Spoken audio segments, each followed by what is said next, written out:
Team Lotto Jumbo in the yellow. They're sort of monstering. It looks kind of brown on these pictures for some bizarre reason. JJ Lobato is there, Paul Martins likewise, but Michael Kwiatkowski's Sky Boys looking for space and trying to find some down at the side of the road. They're being locked down at the moment, and Orica working for Simon Gerrans, very, very feisty, almost as much as that pennant man who's warning them.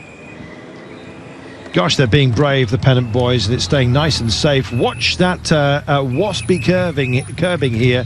Clip that and you're going to know all about it. They all get through safely. High-speed approach to a roundabout, always a problem when you're dealing with industrial ring roads. They don't build them necessarily with cyclists in mind. They get away with it, and if you're at the back here, you've got a problem with 11.4 to go, because the pace is up, Matt. It was a great illustration there of how the bunch lines out through when you go through road furniture, when you go through roundabouts. Obviously the arrowhead, the front of the bunch, as we look at some postmodern architecture on our screen. I think Frank Gehry, actually. Is it? Oh, sorry about that.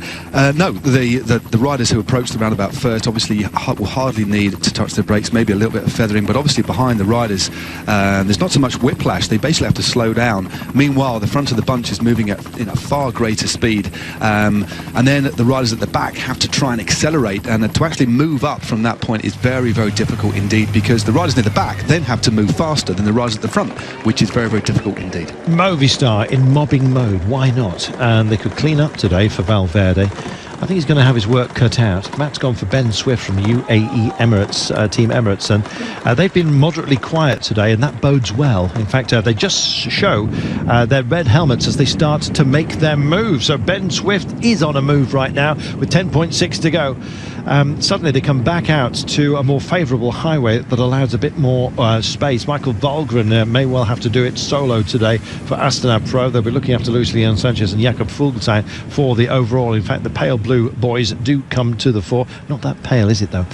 Bora also in position. Everybody is, it seems. They want to get to that 3 kilometre marker. All teams, this is the problem, Matt, calling for them to get to the front and indeed bring in their principles, and not everyone can do. No, it's every team will have the same objective. Most teams here have a rider for the overall classification, and what the teams will want to do, as we see increasingly over the last couple of years, and it has become a real point, a real interesting moot point amongst many of the riders. Why are the GC riders getting in the way of the sprinters? Well, because there is so much at stake for the overall classification. So we're seeing a mix of GC teams at the front mixing it with sprinters teams, and it's amplified even more in a race like this because there are no out-and-out sprinters.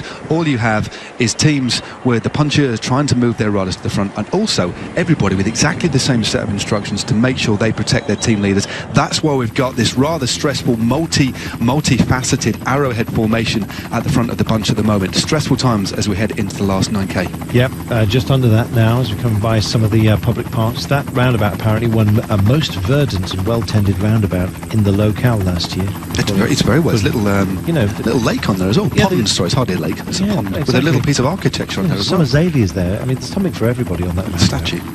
8.6 kilometres to go, coming into town right now, and they're heading to Legoland. They were the only blocks available to the architect, presumably, when he created that near monstrosity in this landscape.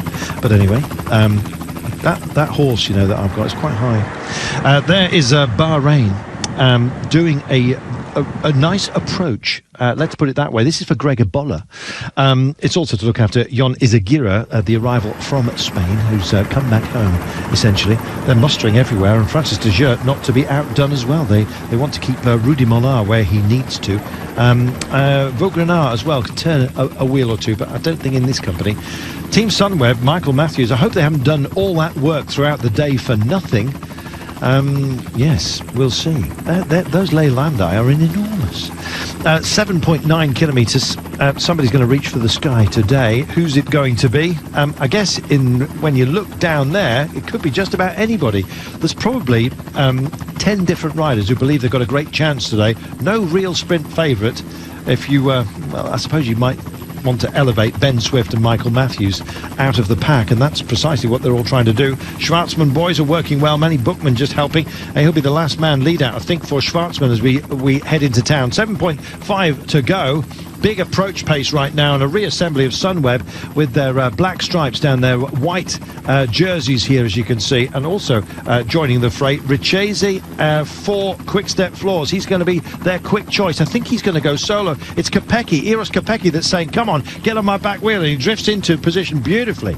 Well, Richese, definitely a rider who could take this stage. Clearly the fastest sprinter in the quick-step floor teams, but the team on the front at the moment is Bora-Hansgrohe, the team, of course, of world champion Peter Sagan, but they've got a different rider to look out for today, and I think it is going to be Emanuel Buchmann, number 53, the fast-finishing German, took second place on the stage of the Vuelta last year. Now Movistar take it up in the blue at the front. Big time as well. Valverde called for this. He knows about the road positioning here. Tim Wellens, by the way, is here, and that's Sean De Bee, who's on his wheel, number 102 in the red. Stings like one on occasion. Will it be today? We'll find out. Valverde rolls to the fore as well in the yellow and black just over there. That's Antoine Tolek. He's working for Lobato. I think Valverde knew that this was a technical one. Comes in as tight camera angle for you, well marked, I think, as they cross over.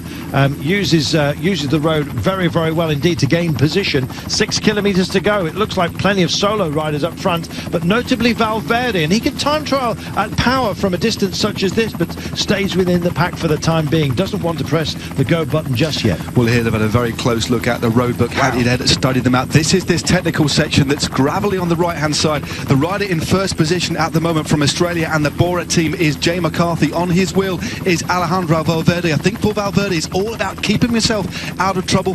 He may go for the sprint, but this is the technical section that we're leading into. Quite a broken surface here, Carlton. Very, very narrow indeed. Positioning absolutely crucial. Yeah, we come off that ring road. We'll be coming back into town in a few moments' time, but look how messy this road surface is, and it doesn't really accommodate all of these riders. Valverde doing a terrific job of kind of looking after himself, I think it's fair to say. There he is as AG Tour Le Mondial keep their principles where they need to be. Up towards the fore, big push here coming out of Lotto. I don't think it's to be. I think it's Tim Wellens himself who's pushed on. We'll wait and see. 5.3 kilometres. The retina of that camera needs to open up just a little bit. They're stretching their legs because of the rolling terrain here. It's given to those who are strong. They've got some strength about them. I thought that Guerrero in his pomp would certainly have been a bet for today. He might well still be. Simon Gerrans for Orica-Scott, as unfortunately we just go to black momentarily. 5.2 to go. I think that is Tim Wellens. That's TT position, sits very low, a real slam position. And if you look at the style of the road, looks a little bit Belgian, very open and exposed. That broken road surface. There was a slight kick in the road, and that was the opportunity for Wellens to go clear. We'll get confirmation if it is him or not, but I think it is the Belgian TT specialist and breakaway specialist out in front at the moment. AG2R now trying to close things down. I think it's Michael Matthews, actually. It's one of the Sunweb boys anyway, who's decided to try and bridge over. All or nothing with 4.8 kilometres to go. Once we get to 3, we're on a better road, but it'll take some time to reach there. Nice move by Tim Wellens, great ambition, and why not, after of course seeing the exploits of Gilbert yesterday, gets wound in at this point, and they start to wrestle with it right now. It is where it was actually Tim Wellens on the front, and it's Julian Alaphilippe on the left hand side. Here he goes. Alaphilippe lights it up. We thought Max Richese today, but why not Philippe, especially with this rolling terrain today? It's favouring so many of the brave, and it would be hard pushed to find a braver rider than Alaphilippe in a situation such as this, and he's eating into it, using the camera bike as well. He'll crest this at 4.5 to go, and does so. Little ski ramp for him to get home right now, but it's Bora that are on his case.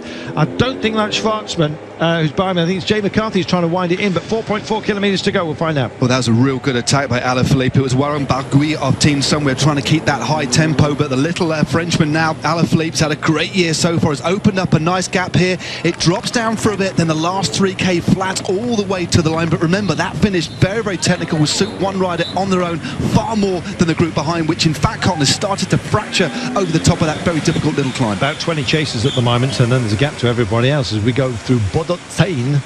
That's how I'm pronouncing it anyway. 3.9 kilometres remaining. Now, there's a little, well, there's a couple of jinks in the road, as you can see. They go onto sort of moderate fields, and then we come back into town. They've been spreading lime and indeed bone meal everywhere, and it's blown onto the road. So let's just keep our fingers crossed that that dusty surface doesn't hamper some. Alaphilippe, you know, I was talking about him a couple of years ago, and everyone was saying who. They all know his name. No, no, he's got a rear puncture. Oh, he's got a puncture. Slewing all over the place. Come by, it's not safe, he says. Oh, what a shame. That was brave. He's going to get eaten into right now. He cannot get the power down. He's slewing absolutely everywhere. Oh, that's such a shame.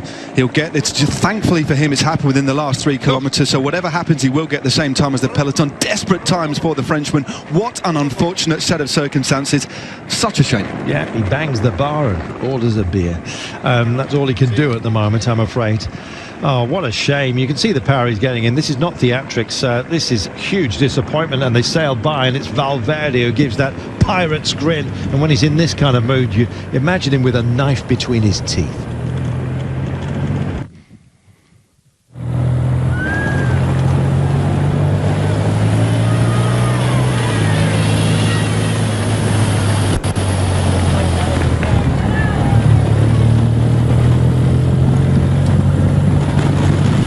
What a shame for Alaphilippe, just losing it, I'm afraid. To a technical, what a shame. He was pushing on. I think he probably could have carried this. Everything's calmed down. It's the calm before a little whirlwind. Bidons being jettisoned all over the place and exploding, as you can see. And finally, it's Francis Leger that decide that they are going to go for a long one. Cedric Pinot, by the way, embedded within this team. Although they call it for Rudy Mollard, Pinot can go reasonably well at the moment, such as this. But look at the big move being made at the moment for Katusha, and I think it's Jonathan Restrepo who doesn't want to miss out. 2 kilometres to go. There we go then. This we now can guide you in. A gentle curve to the road will come with about 1,600 metres to go. In fact, they're just about there. We're coming back into that sort of more industrial part, and in fact there's been a reassembly of the peloton, and of course the brave with Nico Roche out front, just weaving all over the place at the moment. Valverde stays with him. The Irish champion just can't shake him off at the moment. 1.7 kilometres to go. This is thrilling. This is a great little move by Nico Roche. There was a lot of riders struggling over that last particular sector where Alaphilippe attacked, and the rider going over the top now is Alejandro Valverde. They've opened up a few metres over the rest of the bunch. Valverde loves this sort of thing. The long drag suits him. 1,400 metres to go. He's about to take this horrible hairpin which comes up right now. He's in a favoured position, I guess you might say. Can't quite see who the Lotto man is. I think it might be Sean Deby. We'll see. There's the well, they've moved the Flamme Rouge. In fact, they've stripped it out of our twists and turns, I'm afraid. Oh, there we are. Let's see how straight this is. We are still expecting a right-hander with 250 metres to go, and they're ambling as if to take it. Here it comes, 900. So they've actually moved the finish line. Thanks, guys. This is your big turn that should have come at 1,200. I hope that they haven't got rid of our final turn. We'll find out. Roche still out front, and he's starting to look over his shoulder and see who's in the frame here. And Katusha with Restrepo. He's there in the centre of the road wearing the KC, and he's going it like the Sunshine Band. Likewise, equally here, Simon Gerrans picks it up. He wants to dig for glory here today. Who's going to get there? Will it be the Australian team, Orica-Scott, that make this count? Yates still informed. Oh my goodness, Bora at the very last, I think. Here's the turn finally. Oh, and out of position. You can get nudged out at any time. Bora picking it up. They're burying themselves here. Will they get there? Oh, and it's Matthews on a charge here. Drifts under the centre of the road. Bling doing his thing. Oh, how's about that? And why not?